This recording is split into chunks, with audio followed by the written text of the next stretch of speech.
चार युग में कैसे हुई लड़ाई, क्यों भगवान शिव को करना पड़ा न्याय। ये कहानी बहुत ही रोचक है। दोस्तों, वीडियो शुरू करने से पहले एक छोटा सा निवेदन है कि कमेंट में हर हर महादेव अवश्य लिखें। ये कहानी है सतयुग, त्रेता, द्वापर और कलयुग, चार युगों की। एक समय की बात है, चारों युग यानी चारों भाई एक साथ बैठे हुए थे। तब आपस में चारों में वाद विवाद होने लगता है। सतयुग, त्रेता, द्वापर और कलयुग चारों एक साथ बैठे हुए विवादों में उलझने लगे। सबसे पहले सतयुग कहने लगा कि अरे मूर्खों, तुम सब मुझसे छोटे हो, तुम मेरी बराबरी कैसे करने लगे। जब त्रेता युग ने यह बात सुनी तो कहने लगा कि तुम सबसे बड़े कैसे हो सकते हो। तुम सब में सबसे बड़ा तो मैं हूं, मैं ही सर्वश्रेष्ठ हूं, तुम मुझसे सर्वश्रेष्ठ नहीं हो सकते। तब तक द्वापर युग बोल उठा कि तुम सर्वश्रेष्ठ कैसे हो सकते हो, तुम सभी में श्रेष्ठ तो मैं हूं, तुम्हारा श्रेष्ठ होने का तो प्रश्न ही नहीं उठता। तब तक कलयुग कहने लगा कि तुम तीनों श्रेष्ठ बन रहे हो, परंतु हकीकत तो जानते ही नहीं, वास्तविकता में श्रेष्ठ तो मैं हूं। इस तरह से चारों युग आपस में झगड़ने लगे। तब चारों युगों ने फैसला किया कि हम आपस में फैसला नहीं कर सकते कि हम में से कौन बड़ा है, कौन सर्वश्रेष्ठ है। इसका फैसला तो भगवान भोलेनाथ करेंगे। चलिए वहां चलते हैं। भोलेनाथ ही आदि और अनंत है। चलिए उन्हीं के पास कैलाश पर चलते हैं। वही हमें बताएंगे कि हम में कौन बड़ा है और कौन छोटा है। इसका निर्णय स्वयं भगवान शंकर करेंगे। इसका निर्णय हम नहीं कर सकते। चारों युगों ने मिलकर योजना बनाई कि चलिए कैलाश पर चलते हैं। चारों युग कैलाश पर्वत चले जाते हैं। जब वह कैलाश पर्वत पर पहुंचते हैं तो द्वारपाल उन्हें रोक लेते हैं। द्वारपाल कहते हैं कि तुम चारों कौन हो और कहां जा रहे हो। तो चारों युग कहने लगे, हे द्वारपाल, हम भगवान शिव से मिलना चाहते हैं, उन्हें हमारी आने की सूचना दीजिए। स्वयं नंदीश्वर महाराज भगवान शिव के पास आए और भगवान शिव से कहने लगे, हे प्रभु, है कैलाशपति, आपसे चारों युग मिलना चाहते हैं। भगवान शिव कहते हैं कि जाओ, उन्हें सम्मान सहित हमारे समक्ष ले आओ। भगवान नंदीश्वर चारों युगों को लेकर पहुंच जाते हैं भगवान शिव के पास। भगवान शिव ने चारों को सम्मान सहित अपने दरबार में बैठाया। चारों लोग भगवान शिव को प्रणाम करते हैं। तब भगवान शिव ने चारों युगों से कहा कि आप सभी का हमारे दरबार में, हमारे कैलाश पर स्वागत है। कहो, तुम्हारे आने का क्या कारण है। तुम तो स्वयं ही कालचक्र हो, तुम तो स्वयं ही समय हो, फिर ऐसा क्या कारण है कि तुम्हें हमारे पास आना पड़ा। चारों युग कहते हैं कि हे सृष्टि के रचयिता, हे भगवान शिव, हम चारों में विवाद खड़ा हो गया है और हम उस विवाद का समाधान नहीं कर पाए, इसीलिए हम आपके पास आए हैं। अब हम आपसे निवेदन करते हैं और गुहार करते हैं कि हे भगवान, आप ही हमारा फैसला करें, आप हमारा न्याय करें और हमें बताएं कि हम चारों में सबसे बड़ा कौन है, हम चारों में सर्वश्रेष्ठ कौन है। भगवान शिव कहते हैं कि इसका फैसला तो तब होगा जब आप चारों अपना अपना फैसला सुनाएंगे। तब भगवान शिव सतयुग से कहते हैं कि हे सतयुग, तुम बताओ, तुम कैसे बड़े हो। तुम अपने आप को सर्वश्रेष्ठ बताने की कोशिश कर रहे हो, लेकिन वो कैसे, यह मुझे बताओ। तब भगवान शिव से सतयुग कहता है कि देखिए प्रभु, मेरी आयु सबसे ज्यादा है, मैं 17 लाख वर्ष का हूं और अन्य युग हमसे तो बहुत छोटे हैं, इसीलिए मैं इन सभी से लंबी आयु का हूं। तब तक कलयुग बोल उठा, कहने लगा कि हे प्रभु, मैंने तो यही सुना है कि व्यक्ति कभी आयु से बड़ा नहीं होता, व्यक्ति तो गुणों से बड़ा होता है। भगवान शिव ने कलयुग की दलील को माना और सतयुग से कहा कि सतयुग, तुम इस तरह तो बड़े नहीं हो सकते। सतयुग कहने लगा कि हे प्रभु, मेरे युग में जो व्यक्ति हुए वो बड़े ही बलवान हुए, बड़े ही पराक्रमी हुए, वे पृथ्वी को उठा ले जाए, ऐसे पराक्रमी और बलवान थे। और मेरे राज्य में भगवान श्री हरि विष्णु ने कई अवतार लिए। देखिए, प्रभु नरसिंह अवतार मेरे ही काल में हुआ, वराह अवतार मेरे ही काल में हुआ, मत्स्य अवतार मेरे ही शासनकाल में हुआ। तब तक त्रेतायुग बोल उठा, नहीं प्रभु, श्री हरि विष्णु के अवतार होने से सतयुग बड़े नहीं हो सकते हैं। प्रभु अवतार तो मर्यादा पुरुषोत्तम श्री राम का मेरे काल में भी हुआ था, जिन्होंने संसार को मर्यादा का पाठ सिखाया। और अगर बलवान की बात करते हो तो कुंभकर्ण जैसे योद्धा, राम रावण जैसे योद्धा मेरे शासन काल में भी हुए। हे प्रभु, इस तरह से सतयुग बड़ा नहीं हो सकता, तो फिर इन सब में बड़ा तो मैं हूं। जब यह बात द्वापर युग ने सुनी तो द्वापर युग कहने लगे कि हे प्रभु, दोनों बड़े बन रहे हैं, परंतु ये दोनों बड़े कैसे हो सकते हैं। देखिए प्रभु, आप जानते हैं कि जब मेरा शासनकाल आया तो मेरे काल में तो भगवान श्री कृष्ण जैसे अवतार पैदा हुए जो कि 16 कलाओं से संपूर्ण परब्रह्म परमेश्वर थे, जिन्होंने विराट रूप दिखाया। वैसा विराट रूप तो साक्षात भगवान विष्णु भी नहीं दिखा सकते। हे भगवंत, अगर योद्धाओं की बात करते हैं तो मेरे शासनकाल में बड़े बड़े योद्धा कर्ण, एकलव्य, गुरु द्रोण, जरासंध, भीष्म पितामह और अर्जुन, भीम, युधिष्ठिर, नकुल, सहदेव मेरे ही शासनकाल में हुए थे। प्रभु बलराम स्वयं मेरे ही शासनकाल में हुए थे। तो बताइए, प्रभु की मेरे शासनकाल में कौन सा योद्धा इनके योद्धाओं से कम था? हे प्रभु, इन सब में तो मैं बड़ा हूं। तब तक कलयुग बोल उठा। कलयुग कहता है कि हे प्रभु, मैं इनकी बातें मान लेता हूं। इनके शासनकाल में जो भी योद्धा हुए, जो भी अवतार हुए, उनमें कई कमजोरियां पाई गई थीं, और जिनके शासनकाल में कमजोरी वाले मनुष्य हो, वो सर्वश्रेष्ठ कैसे हो सकता है? कलयुग कहने लगा कि नहीं भगवान, मेरा शासनकाल सबसे अच्छा है। मेरे युग में व्यक्ति के भोग विलास के लिए कई सुविधाएं हैं। अच्छे अच्छे और नई नई तकनीकों से परिपूर्ण मेरा युग, मेरा शासनकाल सभी में सर्वश्रेष्ठ है। जब भगवान शिव ने चारों युग, सतयुग, त्रेता, द्वापर और कलयुग की वाणी सुनी, चारों के उत्तर सुने, चारों की बहस सुनी, तो भगवान शिव अपने मन में विचार करने लगे और सोचने लगे कि इनका फैसला कैसे किया जाए। पास में ही माता पार्वती बैठी थी। माता पार्वती कहती है कि हे प्रभु, अगर आप ही इनका फैसला नहीं कर पाए तो फिर इनका फैसला कौन करेगा? फिर तो चारों भाई आपस में ही मर जाएंगे। हे महादेव, इसीलिए आप ही इनका फैसला कीजिए। सभी देवता मिलकर भगवान शिव से कहने लगे कि हे भोलेनाथ, आप ही इनका फैसला करें, नहीं तो चारों युग अगर आपस में लड़ने लगे तो फिर क्या होगा? सृष्टि का कालचक्र रुक जाएगा, समय का प्रवाह रुक जाएगा। भोलेनाथ, आप ही कुछ कीजिए। भगवान शिव कहते हैं कि ठीक है, मैं समस्त गणों की बात मानता हूं। मैं इन चारों युगों का फैसला करूंगा। भगवान शिव ने चारों लोगों से कहा कि चलो ठीक है, मैं तुम चारों की परीक्षा लूंगा और जो परीक्षा में सफल हुआ वही सबसे बड़ा होगा। सतयुग बोल उठा कि है भगवंत, आप जो चाहे वह परीक्षा ले लीजिए, लेकिन सबसे बड़ा तो मैं ही रहूंगा। कलयुग कहता है, हे प्रभु, हम भी परीक्षा देने के लिए तैयार है, आप तो बस परीक्षा लीजिए। चारों युग परीक्षा देने के लिए तैयार हो जाते हैं। भगवान शिव ने 100 टन वजन का एक लोहे का परसा लिया और कैलाश पर्वत के नीचे एक तलहटी में रख दिया और उस परसा के पास में ही एक चावल का ढेर लगा दिया। भगवान शिव ने चारों युगों को बुलाया और कहा कि तुम चारों की परीक्षा अभी हो जाएगी। भगवान शिव सतयुग से कहते हैं कि सतयुग, मेरे 500 गण यहां बैठे हैं और इस परसा में रखे हुए चावल को बनाना है, तो इन चावलों को तुम्हारे युग का व्यक्ति ही बनाएगा और मेरे यहां जितने गण हैं वो सब भोजन करेंगे। भगवान शिव कहते हैं कि हे सतयुग, तुम तुम्हारे युग का व्यक्ति बुलाओ और उसे भोजन बनाने के लिए भेज दो। हम सभी लोग यहां खड़े होकर देख रहे हैं। जब भगवान शिव की बात सतयुग ने सुनी तो एक बहुत बड़ा बलवान योद्धा सतयुग ने बुलाया और कहा कि जाओ बेटे, इस परसा में चावल बनाओ और बना करके भगवान शिव के इन सभी गणों को भोजन कराओ। अपने महाराज का आदेश सुनकर के सतयुग का आदमी चलता है और वहां आकर के देखता है कि उस परसे का भार 100 टन से ऊपर है, हजारों मन से ऊपर का परसा है। पर वह तो सतयुग के युग का व्यक्ति था, वह बड़ा ही बलवान था। उसने एक बहुत बड़ी भट्टी खोदी। भट्टी खोदने के बाद पेड़ों को तोड़ करके लाया और उसने अग्नि जलाई। अग्नि जलाने के बाद परसे को एक हाथ से उठाया और उठा करके भट्टी पर रख दिया और चावल उठाया और परसा में डाल दिया, पानी डाल दिया और चावल बना दिया। जब बहुत विशाल परसा में चावल बन गए तो उस व्यक्ति ने, जो सतयुग का था, समस्त गणों को बैठाया, पत्तल दिया और चावलों से भोजन करा दिया। अपना कार्य पूरा करके वह अपने मालिक सतयुग के पास आया और कहने लगा कि हे प्रभु, मैं जा रहा हूं, अब मेरा काम हो गया है। भगवान विष्णु और अन्य लोग यह सब देख रहे थे।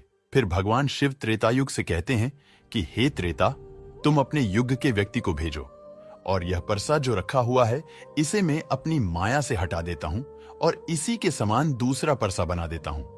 अब तुम अपने युग के व्यक्ति से इस चावल को बनवाओ और मेरे 500 गणों को भोजन करवाओ। तो त्रेता युग ने कहा कि ठीक है प्रभु, जैसी आपकी आज्ञा। त्रेता युग ने भी अपना एक महान योद्धा कुंभकर्ण जैसा बलवान प्रकट किया और उसको आदेश दिया कि जो तलहटी में नीचे हजारों टन का परसा रखा हुआ है, इसमें हजारों मन जो चावल रखा है उसे बनाना है, पकाना है, और जब चावल पक करके तैयार हो जाएं, तो इन 500 गणों को खाना खिलाना है। त्रेता युग का व्यक्ति भी बड़ा ही बलवान था। वह उस परसे के पास आया, पास में एक भट्टी खोदी और उस परसे को दोनों हाथों से उठा करके भट्टी पर रख दिया और ऊपर से रखने के बाद अग्नि जलाई और अग्नि जलाकर उसमें चावल डाला, पानी डाला, चावल पक करके तैयार हो गए। त्रेता युग के व्यक्ति ने जो भगवान शिव के गण थे उन सबको खाना खिलाया और भोजन करने के बाद सभी गण वापस कैलाश पर्वत पे आ गए। भगवान शिव ने फिर अपनी शक्ति से उस परसे को हटा दिया। अब भगवान शिव द्वापर युग से कहते हैं कि द्वापर, ये दोनों युग अपनी अपनी परीक्षा दे चुके हैं, अब तुम्हारी बारी है। देखिए, इनता ही बड़ा परसा उस तलहटी में दिखाई दे रहा है और हजारों मन चावल रखे हुए हैं और तुम्हें मेरे 1500 गणों को भोजन कराना है। द्वापर कहने लगा कि ठीक है प्रभु, आपकी जैसी इच्छा मैं पूरा प्रयत्न करूंगा कि मेरे युग का जो व्यक्ति है आपके सभी गणों को खाना खिला सकें। वहां पर द्वापर युग ने भी एक भीम जैसे अवतार वाला बड़ा ही ताकतवर बलवान व्यक्ति को बना करके खड़ा कर दिया और उससे कहा कि जाइए, देखिए तलहटी में परसा रखा हुआ है, वहां रखे परसे में उस चावल को बनाना है और बनाकर इन सभी गणों को भोजन कराना है। वह व्यक्ति कहता है कि ठीक है प्रभु, जैसी आपकी आज्ञा। द्वापर युग का व्यक्ति चला जाता है। वह देखता है कि परसा आकार में बड़ा है, उठाने में ताकत लगानी पड़ेगी। उसने भट्टी खोदी और लकड़ियों की व्यवस्था की और उस परसे को दोनों हाथों से उठाया, क्योंकि उसे सतयुग और त्रेता युग के व्यक्ति आराम से उठा सकते थे, लेकिन उसे बहुत ताकत लगानी पड़ी। पूरी ताकत लगाकर उसने उस परसे को उठाया और उठा करके जैसे तैसे खींचकर नीचे अग्नि जलाई और उसमें चावल डाल दिए, और जब चावल पक गए तो भगवान शिव के उन सभी गणों को भोजन कराया। खाना खिलाने के बाद वह द्वापर युग का व्यक्ति अपने मालिक के पास आता है और कहता है कि प्रभु, मैंने अपना काम कर दिया। वहां पर द्वापर युग उससे बहुत खुश हुआ और कहा, शाबाश, अब तुम जा सकते हो। अब भगवान शिव कहते हैं कि हे कलयुग, अब तुम्हारी बारी है। जो परसा तुम देख रहे हो उसका वजन कम नहीं होगा, उसका वजन उतना ही रहेगा, हजारों टन। लेकिन जब तुम्हें परीक्षा देनी है तो मानने को तैयार नहीं थे कि तुम सबसे छोटे हो, लेकिन तुमने तो माना नहीं। तुम्हारे आदमी की आयु भी मात्र 100 वर्ष है, जबकि अन्य लोगों की आयु बहुत अधिक होती है। सतयुग के मनुष्य की आयु 1,00,000 वर्ष होती थी, त्रेता युग में 10,000 वर्ष होती थी और द्वापर युग में 1,000 वर्ष होती थी। और हे कलयुग, तुम्हारे शासन में मात्र 100 वर्ष ही है और तुम्हारा आदमी भी छोटा है। जब भगवान शिव की बातें कलयुग ने सुनी तो कलयुग कहता है कि प्रभु ठीक है, मैं आपकी बात मानता हूं, लेकिन पहले ही आप मुझे इस तरीके से हताश मत कीजिए। प्रभु, आप तो एक न्याय करते हैं, सबको मौका दिया जा रहा है, हम भी परीक्षा देकर देखेंगे। यदि हमसे नहीं हो पाया तब जाकर हम मानेंगे। भगवान शिव कहते हैं ठीक है, तुम अपना आदमी बुला लो। फिर भगवान शिव कहते हैं कि यह परसा देख रहे हो, हजारों टन का है, वहां चावल रखा है, यह हजारों किलो टन का परसा है और इसमें इतने सारे चावल रखे हुए हैं, तुम्हारा व्यक्ति क्या करेगा? कलयुग कहता है कि ठीक है प्रभु, आप मेरा तमाशा तो देखिए। तीनों युग हंसने लगे। भगवान शिव भी उसकी बात को सुनकर अचंभित थे। भगवान शिव सोच रहे थे कि क्या कलयुग का व्यक्ति इतने हजारों किलो टन के परसे को उठा पाएगा? कलयुग ने बड़े ही बुद्धिमान व्यक्ति को पैदा किया। बड़ा ही तीव्र व्यक्ति था, बहुत ज्यादा सोचने वाला व्यक्ति था।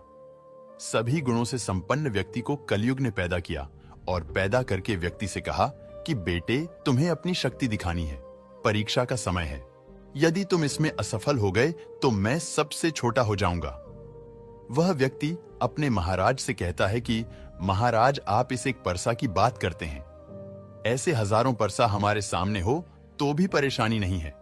जब उस व्यक्ति की बात को तीनों लोगों ने सुना तो वह हंसने लगे। कहे रहे थे कि छोटा सा व्यक्ति जिसकी लंबाई मात्र 3 हाथ है, यह क्या करेगा, जबकि हमारे युगों के मनुष्यों की लंबाई तो बहुत हुआ करती थी। ये बात बिल्कुल सच है। सतयुग के लोगों की लंबाई 21 हाथ और त्रेता युग के व्यक्ति की लंबाई 14 हाथ और द्वापर युग के व्यक्ति की लंबाई 7 हाथ थी और कलयुग के व्यक्ति की लंबाई लगभग 3 हाथ होती है। तीनों युग बड़ी जोर जोर से हंस रहे थे। कलयुग कहता है कि आप बस देखते रहिए, मैंने अपने लड़के को भेज दिया है। कलयुग का आदेश पाकर के वह कलयुग का तीव्र बुद्धि वाला व्यक्ति उस तलहटी में आया। तलहटी में आकर उसने देखा कि परसे का वजन तो बड़ा ही विशाल है, मैं इसे उठा नहीं पाऊंगा। तो उस व्यक्ति ने दिमाग लगाया, उस परसे के नीचे मिट्टी खोदना शुरू कर दिया। परसा तो उसने हिलाया भी नहीं और उसके नीचे भट्ठी खोदकर तैयार कर दी। लकड़ियों की व्यवस्था करने में उसे तब थोड़ा सा भी समय नहीं लगा, क्योंकि लकड़ियां वहीं रखी हुई थीं। उसने उन लकड़ियों को उठा लिया और उस भट्ठी में आग जला दी। परसे में चावल डाला, पानी डाला और बस कुछ ही समय में चावल पक करके तैयार हो गए। वह कलयुग का व्यक्ति कितना दिमाग वाला था, उसने कुछ भी नहीं किया। परसे के नीचे भट्ठी खोदी और उसमें आग जला दी, चावल को डाल दिया और चावल में पानी डाला और चावल पक भी गया। जब चावल पक गए तो भगवान शिव के गणों को एक कतार में बैठा दिया। उन गणों से कहा कि आप मेरा साथ दें और आप इस चावल को आपस में परोस दीजिए। भगवान शिव के 4 विशाल गण चलते हैं और उन चावलों को बाल्टियों में भर भर के सभी गणों को परोस दिया। तब कलयुग कहता है कि अब आप सब भोजन कर सकते हैं। भगवान शिव के सभी गण खुशी खुशी भोजन करते हैं। कलयुग के मनुष्य ने उन 4 शेष बचे गणों को भी भोजन कराया। भोजन कराने के बाद उस परसे को साफ किया और परसा वहीं छोड़ दिया और उसका काम पूरा हो गया। वो अपने महाराज कलयुग के पास आया और आकर के कलयुग से कहा कि हे प्रभु, मैंने आपका काम कर दिया है। कलयुग बहुत खुश था, कहने लगा, शाबाश, आपने मेरी लाज रख ली, आपने मेरी परीक्षा पास कर ली। भगवान शिव और तीनों युग देखकर अचंभित रह गए। कलयुग कहने लगा कि हे भगवान शिव, अब आप निर्णय कीजिए कि हम में से बड़ा कौन है। भगवान शिव मन में विचार करने लगे और सोच करके जवाब दिया। भगवान शिव कहते हैं कि मैंने तुम चारों की परीक्षा देखी। जब सतयुग का व्यक्ति आया तो उसने अपनी ताकत लगाई और ताकत लगा के परसे को उठा करके अग्नि पे रख दिया और स्वयं ने ही मेरे सभी गणों को चावल परोसा। जब त्रेतायुग की बारी आई तो उस व्यक्ति ने भी बिल्कुल ऐसा ही किया। परसे को उठाया, भट्ठी पर रखा, उसमें चावल डाला, पानी डाला और उसे पकाया और सबको खिलाया। और इसी तरीके से द्वापर युग के व्यक्ति ने भी किया। परंतु आपने देखा कि मात्र 3 हाथ का व्यक्ति, इसकी बुद्धि देखिए कितना विशाल परसा था, शायद उसे हिला भी नहीं सकता था।